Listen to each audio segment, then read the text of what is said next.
Okay. Okay.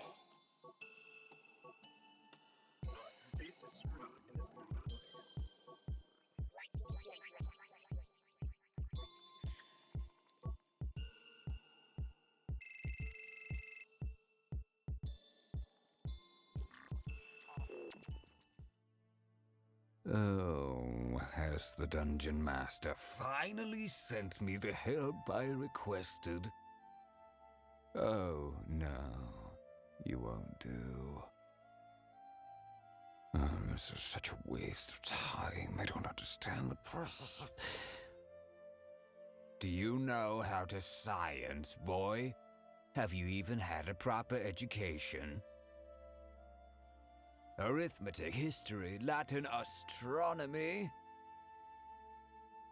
That offensive look of disease shows me that you haven't even graduated primary school. How can you look upon me knowing who I am without a proper education? You do know who I am, don't you? I am Dr. I am Hunter! I'm the famous mathematician astronomer from the classical age of Indian mathematics and Indian astronomy, the Golden Era! 499 AD. I ask the Dungeon Master for help with his absurd project he's assigned me, and he sends me an even more absurd apprentice! It's as if he doesn't want me to solve the problem.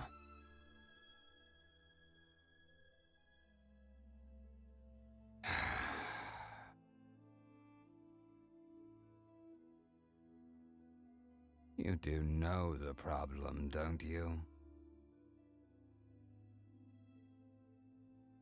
Wow, he sends you down here without even telling you the question. It's his job to ask the questions and our job to answer them! Go back to floor 30 and find out what the question is. Once you know, come back to floor 20 and I will allow you to watch me work. I spent 1,238 years trying to answer this question. What difference will a few more hours make? Okay.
Wait for me.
Why won't you sign it? I've come all this way.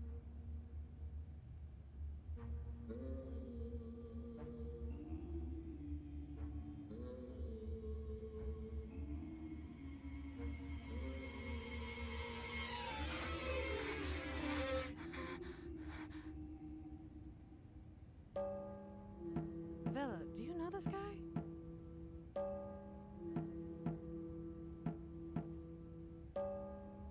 Oh, hell yeah! There are two of you? Will you sign it? Please, please! I'm your biggest fan. How'd you get in here?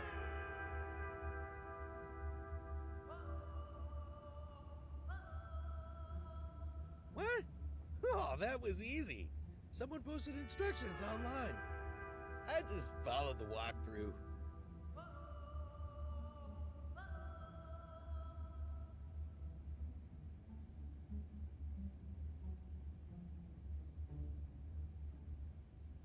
Vela clearly doesn't want you here.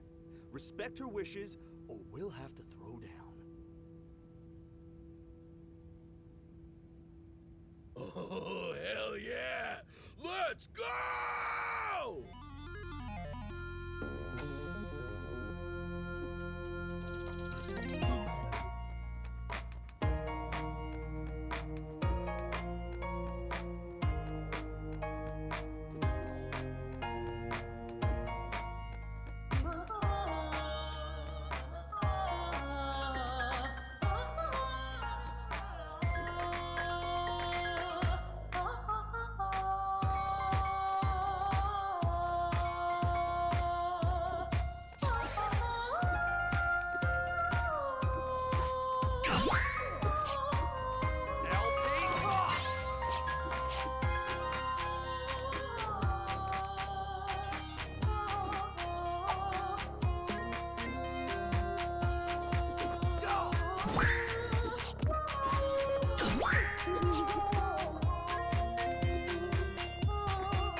Vela asked us to listen to the record before we broadcasted. There was a certain aura of unease surrounding her. She pretended it had to do with not knowing what would happen after we broadcast the record. But I knew something else was wrong. So, I bet you're all wondering why I insisted we play this here. I think it's obvious. You want us to listen to music, and Alex's spoiled ass has the best sound system out of the 6 of us. That's actually correct. Back in my reality, I had written an album. This album. But I guess you already knew that. Anyway, just listen. I hope you enjoy what I made.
It's beautiful, Vela.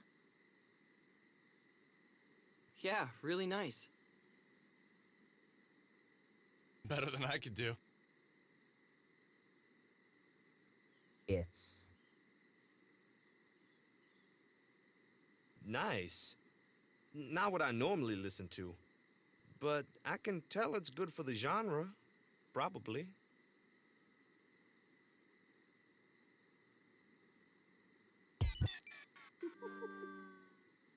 I could tell that she wasn't happy with our replies. But none of us knew what to say. The music had shown us a side of Vela that we had never expected to see.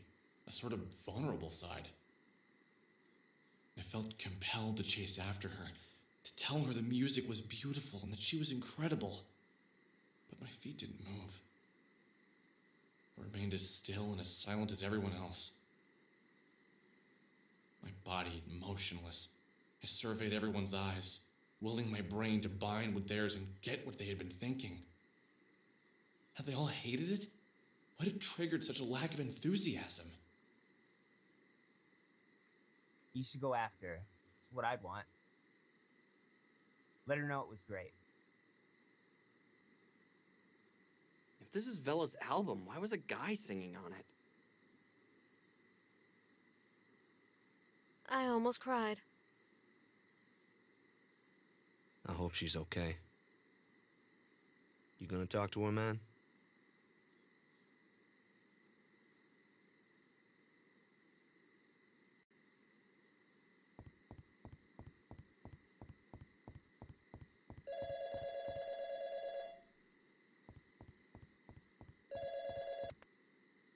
Hey man, sorry I haven't called lately. Can't deal with this now. Oh yeah, sorry. Anyway, she's at the playground. Go get her, Tiger.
I want to tell you the rest of my story.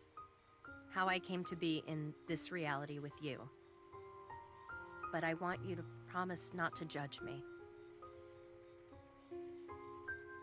I won't judge you. I have come to understand certain things.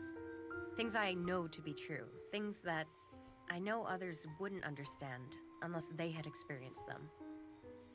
Before I can begin my story, I need you to understand the basics of how I have come to understand the universe.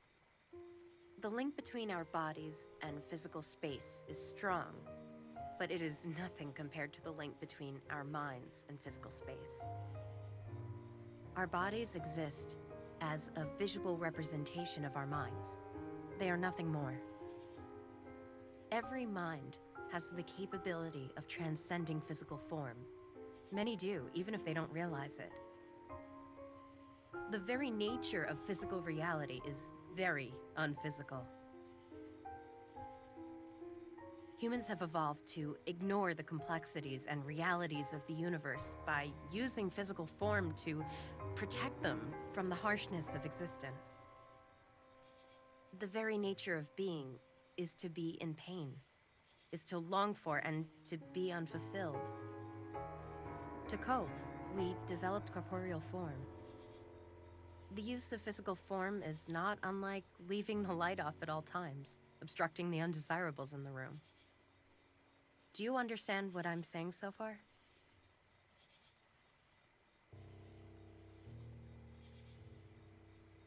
More or less.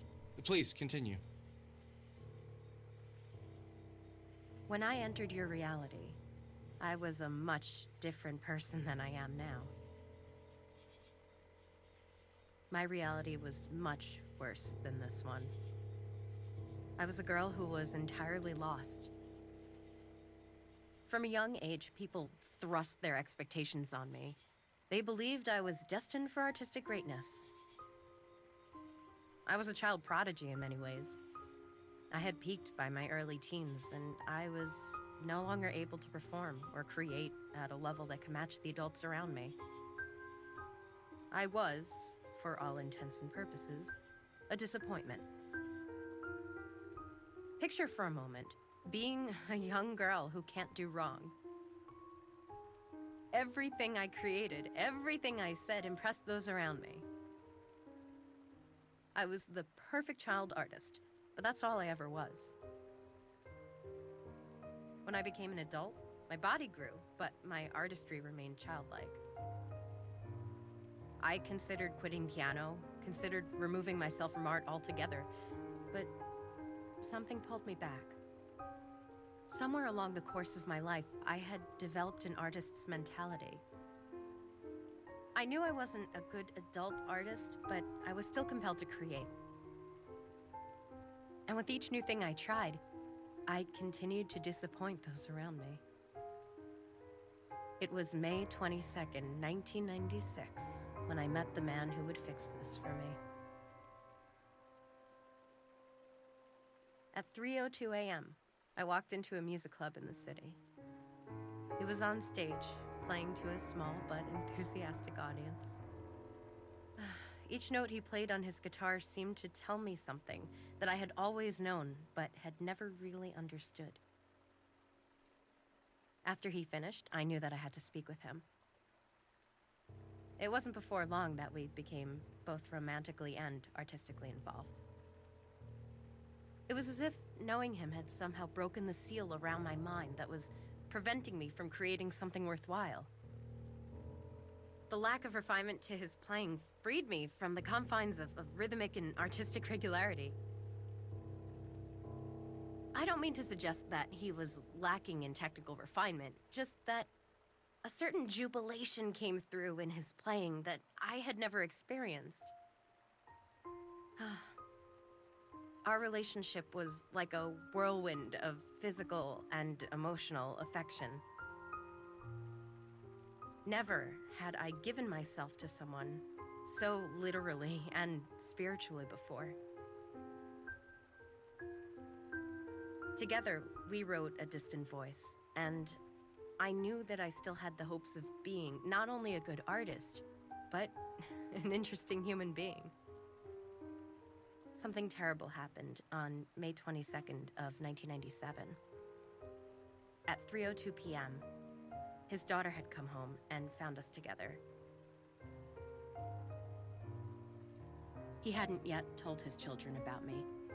I was a much younger woman. He followed her out into a coffee shop. I waited for them to return, hating myself more and more for entering his life and making it difficult. I waited there until 3:02 a.m., completely beside myself. And the strange thing is, he never returned. He never came back into his own apartment.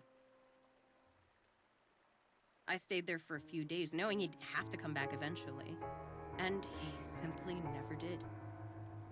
I called his friends, I called his manager, and they all said they hadn't seen him. Just like that, he slipped through the cracks of my reality and never returned. And you never saw him again? I did. It was May 22nd, 1998, 12:01 p.m. A minute into the first concert I had put on since his disappearance. I had refused to do our music live or release A Distant Voice until I had seen him again. Finally, legal pressure forced me to schedule a release for May 22nd, 1999, with a year-long tour to promote it. I watched in terror from behind my piano as he wrapped his arm around a girl even younger than I. This girl was not his daughter, though she was probably his daughter's age. I left the stage and receded into myself. The man who placed his arms around that young woman was not the same man who placed his arms around me so many times. It couldn't have been. The man I knew would not have put on such a display of affection, knowing it could hurt someone so much. It was in that moment that I longed to leave my reality behind, to sever my ties to my physical form and exist in a different space. For many days, nights, minutes, seconds, I sat in my bed, slowly drifting further into my own depression, slowly pulling my mind from my body. When the separation happened, it was almost immediate. It was so sudden that the painful moments leading up to it felt trivial. I was just my mind, and I had left my physical body behind. I floated until I found a reality that seemed different from mine. Hoping to find a reality that contained the him I knew. Hoping that he had fallen into this reality, and we could be together again. Was his voice the one we heard on the record? No, it wasn't. I don't know whose voice we heard. I was so nervous sharing that music with you guys, I almost didn't realize it wasn't me singing. Well, everyone loved it. It was amazing. Really? I can never tell what people think when I show them my songs. Well, what should we do now?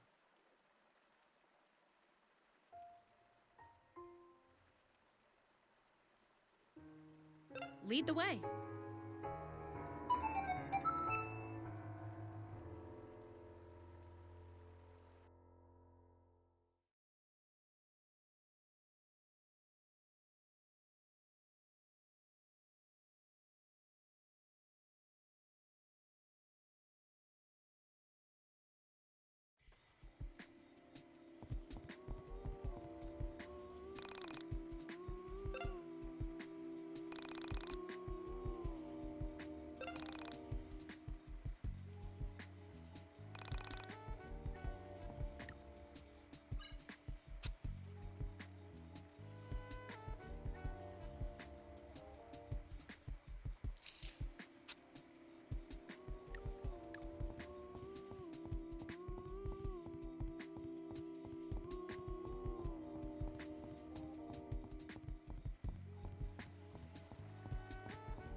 For everyone, time is measured differently. For myself, it was in days since Sammy had been missing. For Michael, it was days until school began and he lost his freedom. For Vela, time was measured in music. A careless and overwhelming existence where the oral world carried more weight than the physical world. For Claudio and Rory, it was days since their siblings vanished from their lives. For Chandra, I think it was days until she could escape counting days since her little brother's disappearance. But for all of us, time moved at the same rate, calculating days until we found a way to feel important. Should I play it? Yeah, we've come this far. It'd be stupid not to do it. I'm ready, guys. I feel like something exciting is about to happen. Hopefully this isn't a mistake. Worst comes to worst, we made the world a little better with some beautiful music. Just do it already.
Are you guys okay? What just happened?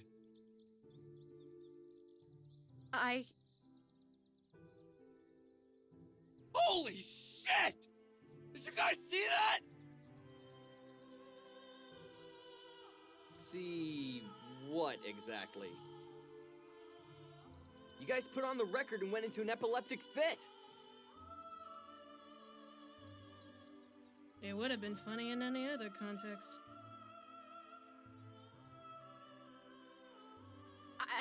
I did see it. It was amazing. It was the woman made of plastic that I've been dreaming about. Woman made of plastic? What does that mean, Alex? She's like an android or something, but she's like plastic. That's happened to you before? Yeah, like once or twice. It's been a recurring dream or something. But the entities that were behind the camera, she destroyed them so easily, and that wasn't Banish she was using. Do you think she's still in danger? She was stuck in the van. If she could destroy the entities so easily, I don't think there's much danger she could be in. But we need to find her! That's why the entity who was living with me had us play the record, right? To wake her up! I agree. You're right, but what's actually going on here? What is she? You okay? Yeah, I am. But forget it, never mind. I can't really explain it yet. It's just a feeling. Give me some time, and maybe I'll be able to put it into words. So, what's the plan here? Do we just go and try and find the van this mysterious android is in? If only we could have seen the outside of the van, then we'd at least know what we're supposed to be looking for.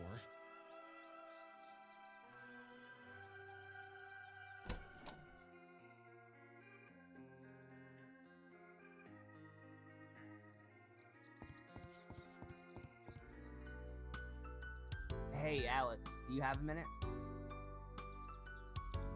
What's up? I was wondering if we could go somewhere and talk for a bit. There's been something on my mind, and yeah.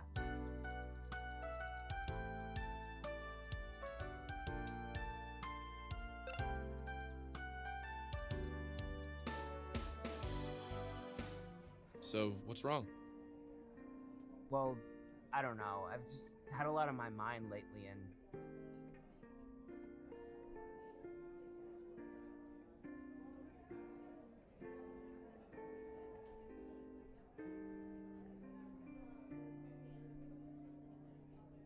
Take your time, man. well, I've just been really depressed lately. Thinking about my sister, my parents, just how much life is going to change from now on. My sister was a lot younger than me, but she really was my best friend. And now she's gone. I feel aimless. We had plans, things we wanted to do in the future, places we wanted to go, movies that we wanted to see, new games to play together. And now none of that will happen. Sometimes I wish... You know what I mean, right? Bad things happen, but life has to move on, right? You don't have your sister anymore, but you have all of us. Michael, me, Vela, Chandra, Claudio. We can't replace your sister, but we're happy that you're still here. If you had become a soul survivor, then we never would have met you, and that's really depressing. I'm not the best with these sort of things, but basically I'm saying I'm happy we met you. Yeah, thanks. Okay. This is awkward. Let's go find the android or something.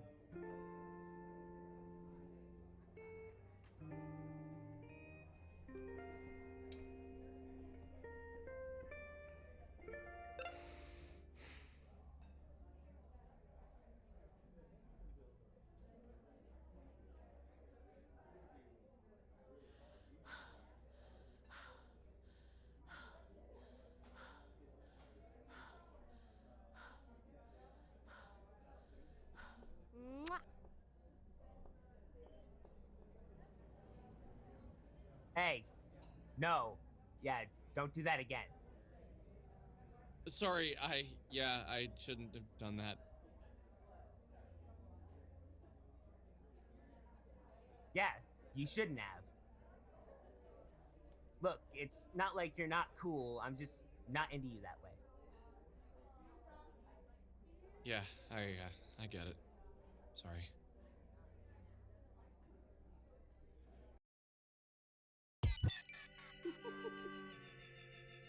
I don't think I've ever loved a woman before. Not romantically, at least. I love my mother, and I love my sister, my cousins, my female friends. I love them, but not in the way that's filled with a romantic sense of love. I've had 7 girlfriends through college and high school. None of them lasted long, and I never minded when things were over. Something funny happened that night when I went to bed. I had a dream again. Yes, it was about the android, but she wasn't trapped inside a moving van. She was free and human. In my dream, I knew her very well. We'd been together for a long time. We weren't old. We didn't get old. I knew inside my heart how well she treated me. I knew, for the first time, she was the only woman I'd ever treated well. Inside my dream world, she entered my dreams. She entered my thoughts. She filled up every part of my mind, even the parts I wanted to hide away. She was like the old Bruce Lee quote, "Be like water." She was my water, rushing into all the cracks. Nothing could be hidden from her, but I didn't mind. She didn't judge. She didn't have a place to judge. She, unlike all other humans, was aware of human flaws. She didn't pretend we didn't think about hatred, violence, jealousy, sex. I was a person. She got that. Now, if only she was too. She is, and always will be, a woman made of plastic. I know how funny this sounds. Trust me, I do. How can a woman made of plastic be loved so much by a real flesh and blood human? I woke up the next morning in a cold sweat. What was I feeling? It was like a warm light surrounded me. Someone had flipped a switch in my brain, and I now understood something I wasn't capable of understanding before. I felt a weird joy inside me, like I had a secret no one else was allowed to know. A secret that was meant only for my ears.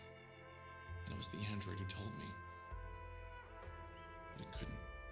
I tried to recall the dream, but it was already slipping away to the periphery of my mind. I couldn't remember specific scenes, but I could remember the feeling the dream had given me, and I knew they wouldn't be leaving me. I thought about Michael, then Rory, then Claudia, then Chandra. I had no desire to see any of them. I thought about Vela and Sammy, and I felt weird, like I had done something wrong, as if I had wronged them somehow in the dream. And just like that, suddenly I needed to see Vela. But why? Why did I suddenly have the urge to apologize? No, that wasn't it. Thank her? No, I don't know why. But I needed to find her and do it alone.